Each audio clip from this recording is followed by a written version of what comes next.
এটা বেশি চলছে, জিকিরের নামে আল্লাহর নাম নেই, জিকিরের নামে আল্লাহর নামকে পাল্টিয়ে ডাকতেছে হো হো। এমনকি কেউ ডাকতেছে শুধু ইল্লাল্লাহ ইল্লাল্লাহ বলে, আন্দাজে বলে 1 কোটি টাকার চ্যালেঞ্জ।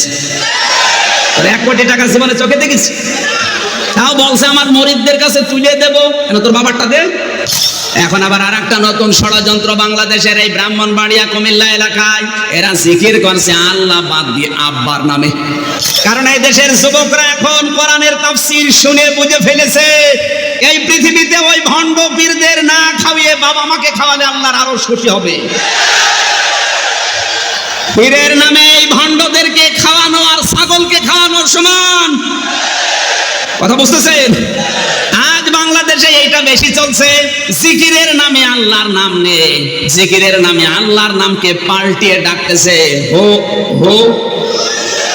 এমনকি কেউ ডাকতেছে শুধু ইল্লাল্লাহ ইল্লাল্লাহ বলে, শুধু লা ইলাহা বলাও জায়েজ নেই, শুধু ইল্লাল্লাহ বলাও জায়েজ নেই। আপনাকে পুরা কালেমা পড়ে জিকির করা লাগবে, লা ইলাহা ইল্লাল্লাহ। জিকিরের 4টা শব্দ আল্লাহর কাছে পছন্দনীয়, আরবাউল কালামিন আহাব্বুল কালামি আরবাউতুন ইলাল্লাহ। 1 নম্বরে সুবহানাল্লাহ, 2 নম্বরে আলহামদুলিল্লাহ, 3 নম্বরে আল্লাহু আকবার, 4 নম্বরে লা ইলাহা ইল্লাল্লাহ। কিন্তু কোন কালেমাকে আপনি ভাগ করে ডাকতে পারবেন না, শুধু সুবহান সুবহান হবে না, সুবহানাল্লাহ বলা লাগবে। কথা বুঝতেছেন? শুধু আল্লাহ আল্লাহ বলা হবে না, আল্লাহু আকবার বলা লাগবে। শুধু আলহামদ আলহামদ বলা যাবে না, আলহামদুলিল্লাহ বলা লাগবে। শুধু লা ইলাহা লা ইলাহা হবে না, বলা লাগবে লা ইলাহা ইল্লাল্লাহ। এখন এই অবৈধ জিনিসকে অনেকে বৈধ করার জন্য ফতোয়া বানাচ্ছে যুক্তি দিয়ে। আপনার যুক্তির নাম ইসলাম না, দলিলের নাম ইসলাম। আপনি যদি ইল্লাল্লাহ বা শুধু আল্লাহ আল্লাহ শুধু হু হু এটা যদি প্রমাণ করতে পারেন, কোন আয়াত বলেন অথবা হাদিস বলেন, কোন যুক্তি আমি মানি না। আপনাকে আয়াত দেওয়া লাগবে কোরআনের, যেহেতু এটা ইবাদত। হ্যাঁ, কথা বলেন না কেন? এটা যেহেতু ইবাদত, অবশ্যই আপনাকে আয়াত দেওয়া লাগবে। যদি আয়াত না পান, হাদিস দেওয়া লাগবে।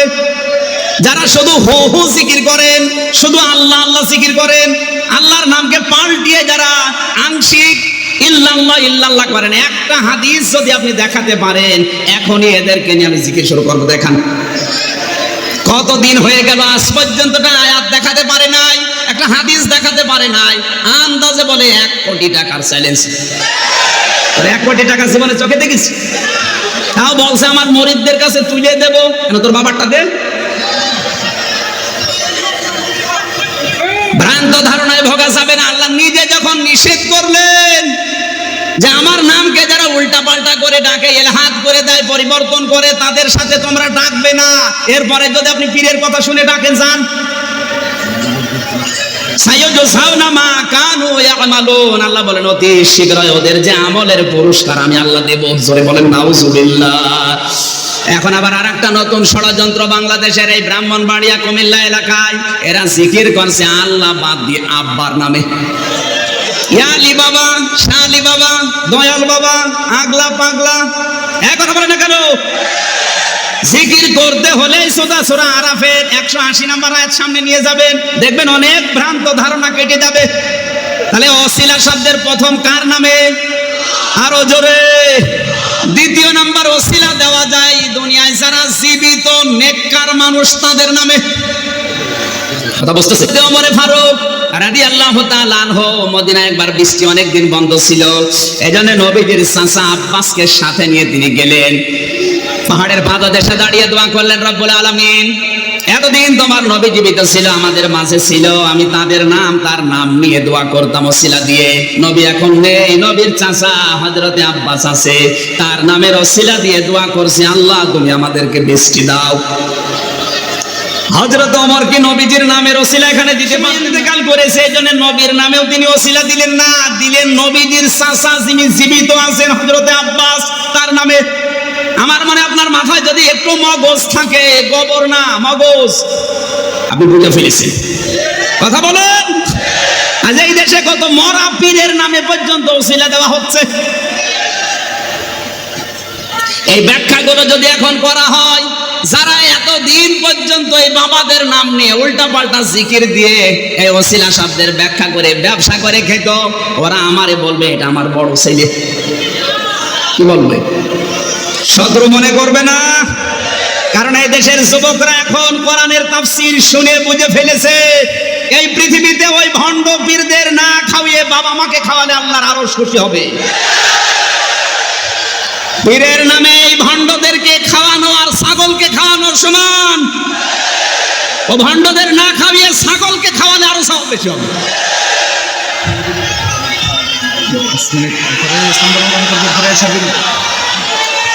সুবহানাল্লাহ আলহামদুলিল্লাহ।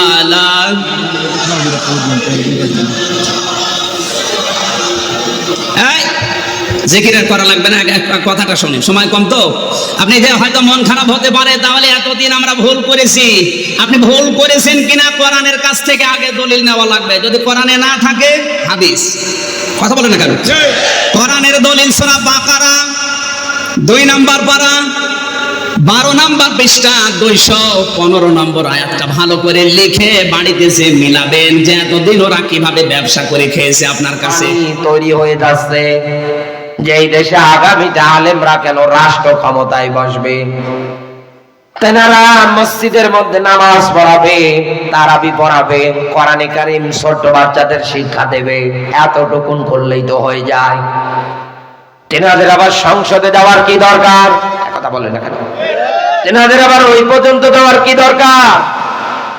আমি আপনাকে স্পষ্ট মাত্রায় বলছি, এই দুনিয়ার ময়দানে টুপি দাড়িওয়ালারা যে রাজনীতি করে, যে সংগঠন করে, তারা চেয়ারে বসবে, আগামীতে নিজেদের ক্ষমতা বিস্তার করবে এই জন্য না। তারা এই দুনিয়ায় জান আর মাল দিয়ে একামতের পথে লড়াই সংগ্রাম চালাচ্ছে এই জন্য, যাতে আগামীতে কোন জালেম এই দেশে রাষ্ট্র ক্ষমতায় বসে কোন নিরপরাধ মানুষকে মিথ্যা মামলা দিয়ে হত্যা করতে না পারে। এই জন্যই তো তারা জীবনের রিস্ক গুলো নিয়ে যাচ্ছে একাধারে। পাহাড় সমমান মিথ্যা মামলাগুলো তার পর্যন্ত করিয়েছিল জালেমেরা।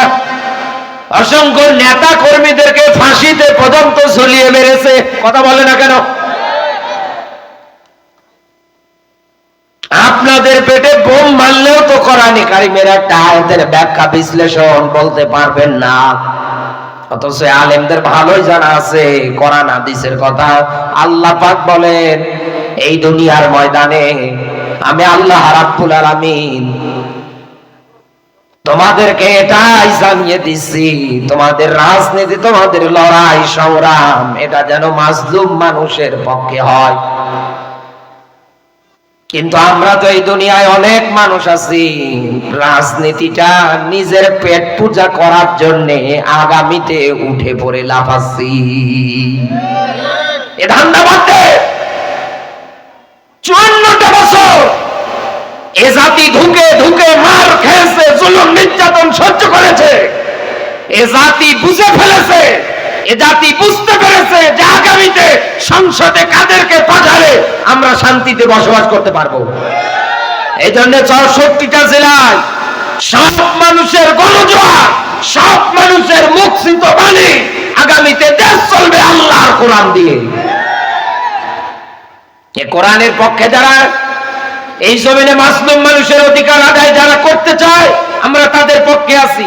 এটার বিরুদ্ধে যে যাবে আমরা তাদের পক্ষে নেই। কথা বলে না কেন? আমরা তাদের পক্ষে নেই। গতকালকে একজন বলছে তার এক বক্তৃতায় চাঁপাই নবাবগঞ্জের 2 আসনে, উনি বলছে যে আমি যা বলবো এটাই আল্লাহর হুকুম, এটাই আল্লাহর আইন।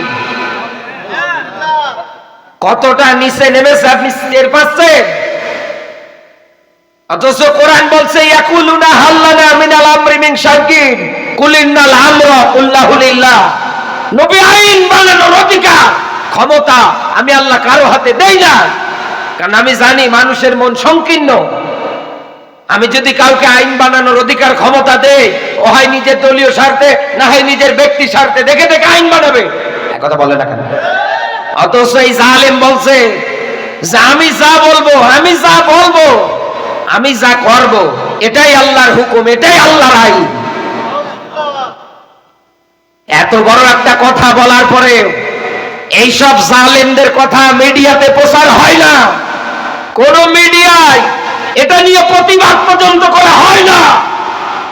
অথচ আমার আজকের মাহফিলের প্রধান মেহমান এখানে আলোচনা করতে গিয়ে, মিডিয়ার সামনে কথা বলতে গিয়ে যদি একটা কথা স্লিপ অফ টান হয়ে তার মুখ দিয়ে বের হয়ে যায়, এদেশের সব মিডিয়া দেখবেন তার পিছনে পড়ে লিখবে। কেন বন্ধু?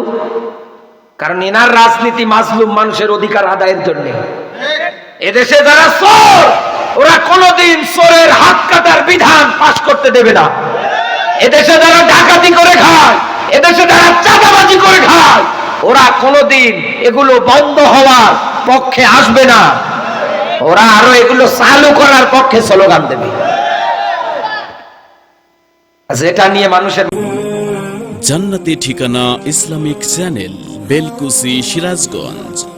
আপনার প্রিয় বক্তার মহাগ্রন্থ আল কুরআনের আলোচনা শুনুন।